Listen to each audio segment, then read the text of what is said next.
All right, love. Can you sit up for me? I know. I know it hurts. I'm so sorry. I know you wanted to take care of me when I was sick, but I really didn't want to give this bug to you. It's awful. Yeah. Okay. Here. Let's see. I think you just take 2 of these pills now. Yeah. There we go. Can you sip a little bit more? I know you don't want anything in your stomach, but I don't want you to get dehydrated. Thank you, little one. Okay, so you're gonna lay back down.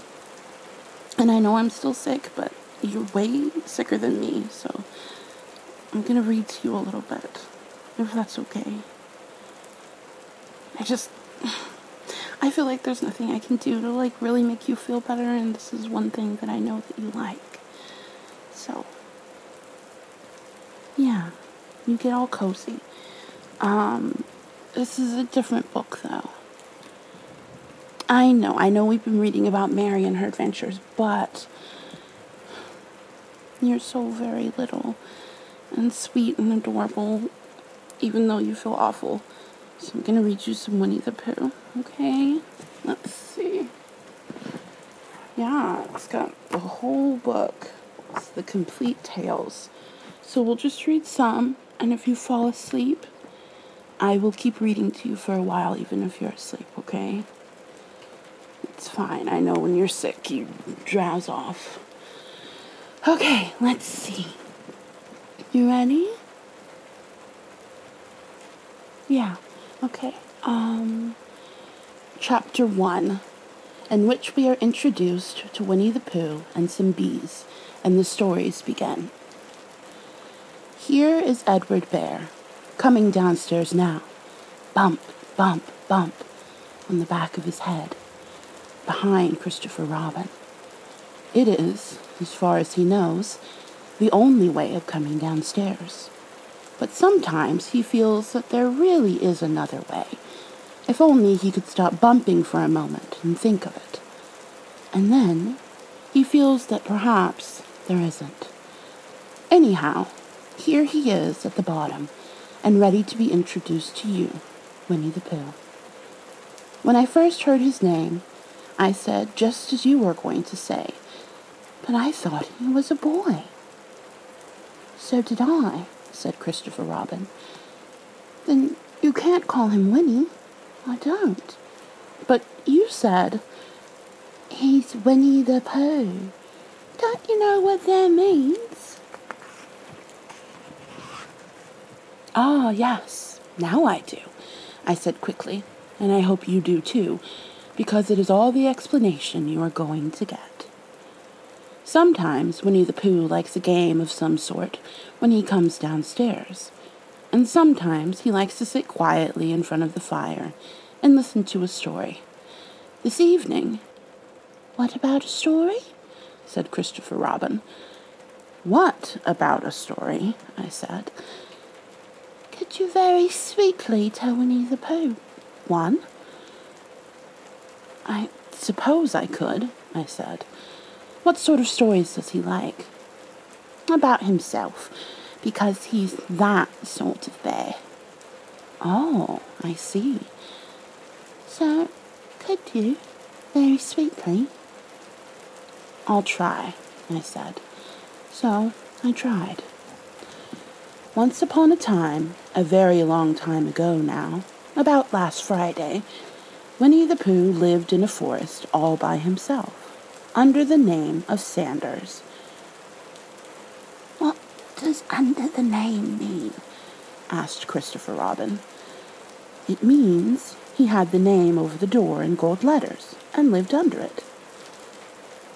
Winnie the Pooh wasn't quite sure, said Christopher Robin. Now I am, said a growly voice. Then I will go on, said I. One day, when he was out walking, he came to an open place in the middle of the forest. And in the middle of this place was a large oak tree, and from the top of the tree there came a loud buzzing noise. Winnie the Pooh sat down at the foot of the tree, put his head between his paws, and began to think. First of all, he said to himself, "That buzzing noise means something. You don't get a buzzing noise like that, just buzzing and buzzing, without its meaning something. If there's a buzzing noise, somebody's making a buzzing noise, and the only reason for making a buzzing noise that I know of is because you're a bee." Then he thought for another long time and said, "And the only reason for being a bee that I know of is making honey." And then he got up and said, "And the only reason for making honey is so I can eat it." So he began to climb the tree. He climbed, and he climbed, and he climbed, and he climbed. And as he climbed, he sang a little song to himself. It went like this. "Isn't it funny how a bear likes honey? Buzz, buzz, buzz. I wonder why he does." Then he climbed a little further, and a little further, and then just a little further. By that time, he had thought of another song. "It's a very funny thought, bees were bears." That's actually if bears were bees. You'll have to forgive Mommy. "They build their nests at the bottom of trees. And that being so, if the bees were bears, we shouldn't have to climb up all these stairs." He was getting rather tired by this time, so that is why he sang a complaining song. He was nearly there now, and if he just stood on that branch, rather. Mummy's sick brain doesn't work very well either, lovey. Crack! "Oh, help!" said Pooh as he dropped 10 feet on the branch below him. "If only I hadn't," he said as he bounced 20 feet on the next branch. "You see, what I meant to do," he explained as he turned head over heels and crashed onto another branch 30 feet below. "What I meant to do, of course it was rather," he admitted, as he slithered very quickly through the next 6 branches. "It all comes, I suppose," he decided as he said goodbye to the last branch, spun round 3 times, and flew gracefully into a gorse bush. "It all comes of liking honey so much. Oh, help!" He crawled out of the gorse bush, brushed the prickles from his nose, and began to think again. And the first person he thought of was Christopher Robin. "Was that me?" said Christopher Robin in an odd voice, hardly daring to believe it. "That was you." Christopher Robin said nothing, but his eyes got larger and larger, and his face got pinker and pinker. So Winnie the Pooh went round to his friend Christopher Robin, who lived behind a green door in another part of the forest. "Good morning, Christopher Robin," he said. "Good morning, Winnie the Pooh," said you. "I wonder if you've got such a thing as a balloon about you." "A balloon?" "Yes, I just wanted to myself come along. I wonder if Christopher Robin has such a thing as a balloon about him. I just said it to myself, thinking of balloons and wondering." "What do you want a balloon for?" you said. Winnie the Pooh looked round to see that nobody was listening, put his paw to his mouth, and said in a deep whisper, "Honey." "But you don't get honey with balloons." "I do," said Pooh. "Well, it just happened that you had been to a party the day before at the house of your friend Piglet, and you had balloons at the party. You had had a big green balloon, and one of Rabbit's relations had had a big blue one, and had left it behind, being really too young to go to a party at all, and so you had brought the green one and the blue one home with you. Which one would you like? You asked Pooh. He put his head between his paws and thought very carefully. It's like this, he said. When you go after honey with a balloon, the great thing is not to let the bees know you're coming. Now, if you have a green balloon, they might think you are only part of the tree and not notice you. And if you have a blue balloon, they might think you were part of the sky and not notice you. And the question is, which is the most likely? Wouldn't they notice you underneath the balloon? You asked. They might, or they might not, said Winnie the Pooh. You never can tell with bees. He thought for a moment and said, I shall try to look like a small black cloud. That will deceive them. Then you had better have the blue balloon, you said, and so it was decided.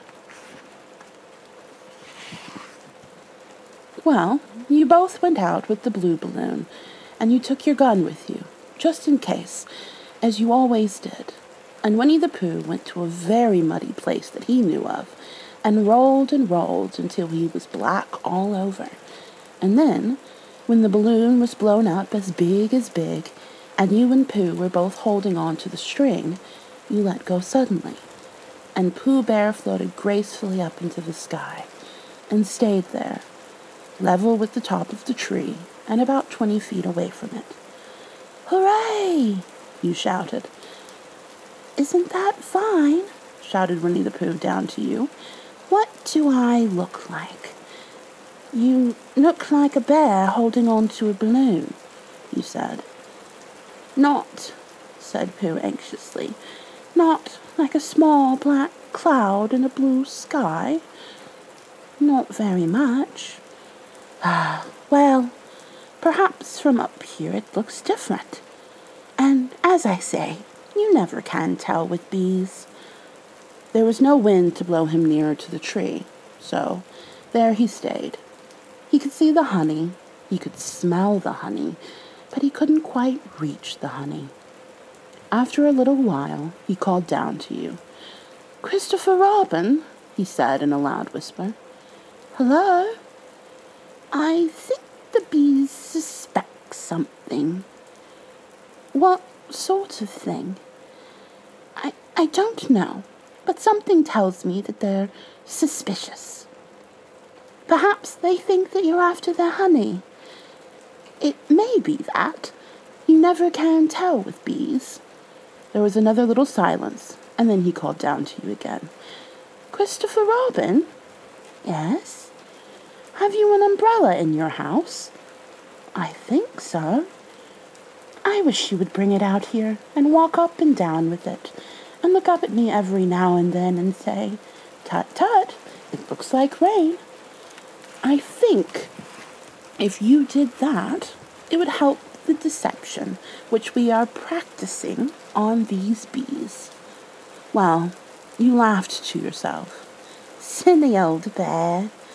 But you didn't say it aloud because you were so fond of him, and you went home for your umbrella. Oh, there you are, called down Winnie the Pooh as soon as you got back to the tree. I was beginning to get anxious. I have discovered that the bees are now definitely suspicious. Shall I put my umbrella up? You said. Yes, but wait a moment. We must be practical. The important bee to deceive is the queen bee. Can you see which is the queen bee from down there? No? Ah, pity. Well, now if you walk up and down with your umbrella saying, Tut, tut, it looks like rain, I shall do what I can by singing a little cloud song, such as a cloud might sing. Go. So, while you walked up and down and wondered if it would rain, Winnie the Pooh sang this song. How sweet to be a cloud, floating in the blue. Every little cloud always sings aloud. The bees were still buzzing as suspiciously as ever. Some of them, indeed, left their nest and flew all round the cloud as it began the second verse of this song. And one bee sat down on the noose that says nose. One bee sat down on the nose of the cloud for a moment and then got up again. What, my love? No, Mommy's okay. I can keep reading, sweetheart. It's okay. Do you need some more water? Okay. Well, why don't you just hold on to that one? That's the one that doesn't spill. That's your special one. So why don't you go ahead and keep drinking that and Mommy will keep reading. Just for a while longer, okay? All right. Christopher, ow, Robin, called out the cloud. Yes? I have just been thinking, and I have come to a very important decision. These are the wrong sort of bees. Are they? Quite the wrong sort. So I should think they would make the wrong sort of honey, shouldn't you? Would they? Yes. So I think I shall come down. How? Asked you. Winnie the Pooh hadn't thought about this. If he let go of the string, he would fall. Bump. And he didn't like the idea of that. So he thought for a long time and then said, Christopher Robin, you must shoot the balloon with your gun. Have you got a gun? Of course I have, you said. But if I do that, it will spoil the balloon, you said. But if you don't, said Pooh, I shall have to let go, and that would spoil me. When you put it like this, you saw how it was, and you aimed very carefully at the balloon and fired. Ow, said Pooh. Did I miss? You asked. You didn't exactly miss, said Pooh, but you missed the balloon. I'm so sorry, you said, and you fired again, and this time you hit the balloon, and the air came slowly out, and Winnie the Pooh floated down to the ground. But his arms were so stiff from holding on to the string of the balloon all that time that they stayed up straight in the air for more than a week. And whenever a fly came and settled on his nose, he had to blow it off. And I think, but I am not sure, that is why he was always called Pooh. Is that the end of the story? Asked Christopher Robin. That's the end of that one. There are others. About Pooh and me, and Piglet and Rabbit and all of you. Don't you remember? I do remember, and then when I try to remember, I forget. That day when Pooh and Piglet tried to catch the Huffalump. They didn't catch it, did they? No. Pooh couldn't, because he hasn't any brain. Did I catch it? Well, that comes into the story. Christopher Robin nodded. I do remember, he said. Only Pooh doesn't very well, so that's why he likes having it told to him, because then it's a real story and not just a remembering. That's just how I feel, I said. Christopher Robin gave a deep sigh, picked his bear up by the leg, and walked off to the door, trailing Pooh behind him. At the door, he turned and said, Coming to see me have my bath? I might, I said. I didn't hurt him when I shot him, did I? Not a bit. He nodded and went out, and in a moment I heard Winnie the Pooh bump, bump, bump, going up the stairs behind him. That's the end of the first one. Do you want me to read you? We can read chapter 2 if you'd like. Or we can read it tomorrow. Okay. Well, no, I don't mind reading to you, sweetheart. You feeling a bit better now? The medicine should be helping, I hope. Okay, how about this? We'll read chapter 2 and then see how you feel. And if you fall asleep, I'll finish this chapter. Okay? Alright, here we go. Chapter 2, in which Pooh goes visiting and gets into a tight place. Edward Bear, known to his friends as Winnie the Pooh, or Pooh for short, was walking through the forest one day, humming proudly to himself. He had made up a little hum that very morning, and he was doing his stoutness exercises in front of the glass. Tra-la-la, tra-la-la, as he stretched up as high as he could go, and then tra-la-la, tra-la-la, oh, help! As he tried to reach his toes. After breakfast, he had said it over and over to himself until he had learnt it off by heart, and now he was humming it right through properly, and went like this. Tra-la-la-la, tra-la-la-la, tra-la-la-la, tra-la-la.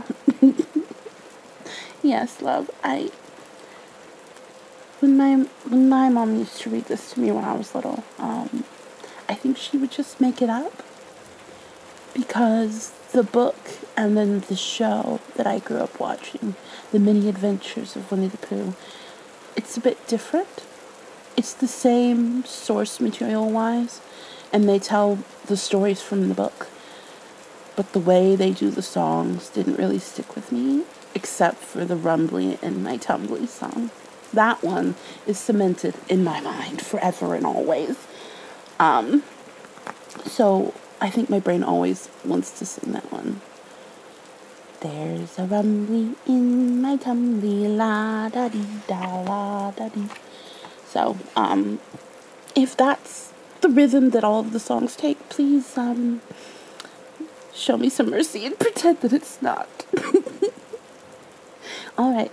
I'll get back to the story, and we will do our best with all of Pooh's little songs.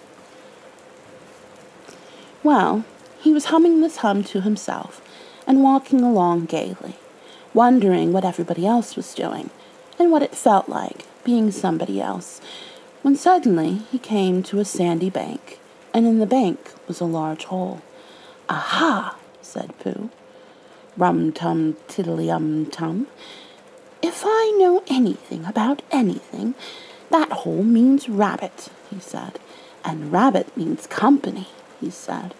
"And company means food, and listening to me humming and such like. Rum-ta-tum-tum, teedly-tee-dum." So he bent down, put his head into the hole, and called out, "Is anybody at home?" There was a sudden scuffling noise from inside the hole, and then silence. "What I said was, is anybody at home?" called out Pooh very loudly. "No," said a voice, and then added, "You needn't shout so loud. I heard you quite well the first time." "Bother," said Pooh. "Isn't there anybody here at all?" "Nobody." Winnie the Pooh took his head out of the hole and thought for a little, and he thought to himself, "There must be somebody there, because somebody must have said nobody." So he put his head back in the hole and said, "Hello, Rabbit, isn't that you?" "No," said Rabbit, in a different sort of voice this time. "But isn't that Rabbit's voice?" I don't think so," said Rabbit. "It isn't meant to be." "Oh," said Pooh. He took his head out of the hole and had another think, and then he put it back and said, "Well, could you very kindly tell me where Rabbit is?" "He has gone to see his friend Pooh Bear, who was a great friend of his." "But this is me," said Bear, very much surprised. "What sort of me?" "Pooh Bear." "Are you sure?" said Rabbit, still more surprised. Quite sure," said Pooh. "Oh, well, then come in." So Pooh pushed and pushed and pushed his way through the hole, and at last he got in. "You were quite right," said Rabbit, looking at him all over. "It is you. Glad to see you." "Who did you think it was?" "Well, I wasn't sure. You know how it is in the forest. One can't have anybody coming into one's house. One has to be careful. What about a mouthful of something?" Pooh always liked a little something at 11 o'clock in the morning, and he was very glad to see Rabbit getting out the plates and mugs. And when Rabbit said, "Honey or condensed milk with your bread," he was so excited that he said, "Both." And then, so as to not seem greedy, he added, "But don't bother about the bread, please." And for a long time after that, he said nothing, until at last, humming to himself in a rather sticky voice, he got up, shook Rabbit lovingly by the paw, and said that he must be going on. "Must you?" said Rabbit politely.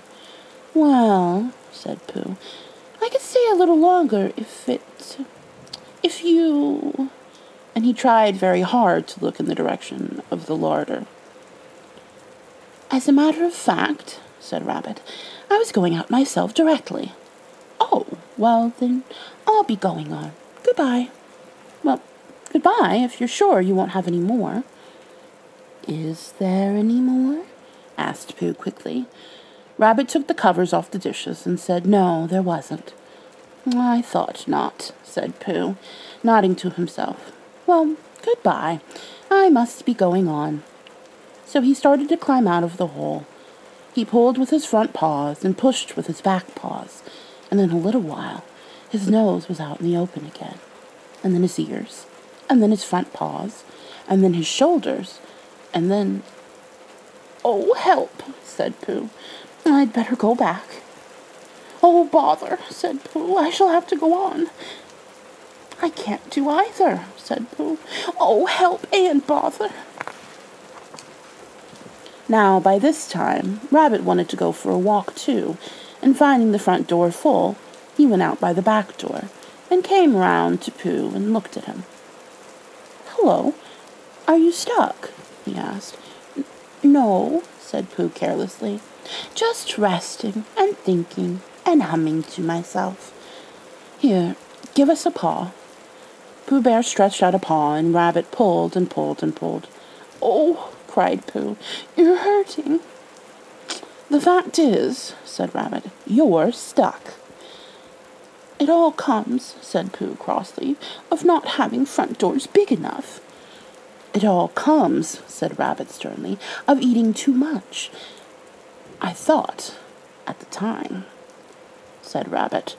"Only I didn't like to say anything," said Rabbit. "That one of us was eating too much," said Rabbit. "And I knew it wasn't me," he said. Well, I shall go and fetch Christopher Robin." Christopher Robin lived at the other end of the forest, and when he came back with Rabbit and saw the front half of Pooh, he said, "Silly old bear," in such a loving voice that everybody felt quite hopeful again. "I was just beginning to think," said Bear, sniffing slightly, "that Rabbit might never be able to use his front door again, and I should hate that," he said. "So should I," said Rabbit. "Use his front door again?" said Christopher Robin. "Of course he'll use his front door again." "Good," said Rabbit. "If we can't pull you out, Pooh, we might push you back." Rabbit scratched his whiskers thoughtfully and pointed out that when once Pooh was pushed back, he was back, and of course nobody was more glad to see Pooh than he was. Still, there it was. Some lived in the trees, and some lived underground, and— "You mean I'd never get out?" said Pooh. "I mean," said Rabbit, "that having got so far, it seems a pity to waste it." Christopher Robin nodded. "Then there's only one thing to be done," he said. "We shall have to wait for you to get thin again." "How long does getting thin take?" asked Pooh anxiously. "About a week, I should think." "But I can't stay here for a week." You can stay there. You can stay here, all right, silly old bear. It's getting you out which is so difficult. We'll read to you, said Rabbit cheerfully. And I hope it won't snow, he added. And I say, old fellow, you're taking up a good deal of room in my house. Do you mind if I use your back legs as a towel horse? Because, there they are, doing nothing, and it would be very convenient just to hang the towels on them. A week, said Pooh gloomily. What about meals? I'm afraid no meals, said Christopher Robin, because of getting thin quicker. But we will read to you. Bear began to sigh, and then found he couldn't, because he was so tightly stuck, and a tear rolled down his eye as he said, Then would you read a sustaining book, such as would help and comfort a wedged bear in great tightness? So for a week, Christopher Robin read that sort of book at the north end of Pooh, and Rabbit hung his washing on the south end. And in between, Bear felt himself getting slenderer and slenderer, and at the end of the week, Christopher Robin said, Now! So he took hold of Pooh's front paws, and Rabbit took hold of Christopher Robin, and all Rabbit's friends and relations took hold of Rabbit, and they all pulled together. And for a long time, Pooh only said, Ow, and Oh, and then all of a sudden he said, Pop, just as if a cork were coming out of a bottle. And Christopher Robin and Rabbit, and all Rabbit's friends and relations, went head over heels backwards, and on the top of them came Winnie the Pooh, free. So, with a nod of thanks to his friends, he went on with his walk through the forest, humming proudly to himself. But Christopher Robin looked after him lovingly and said to himself, Silly old bear. Shh. Oh, it's okay, baby. It's okay. That's all we're going to read for now, sweetheart. You need your rest so you can get better, okay? Mommy will stay right here with you, baby. It's okay. Sweet dreams, little one.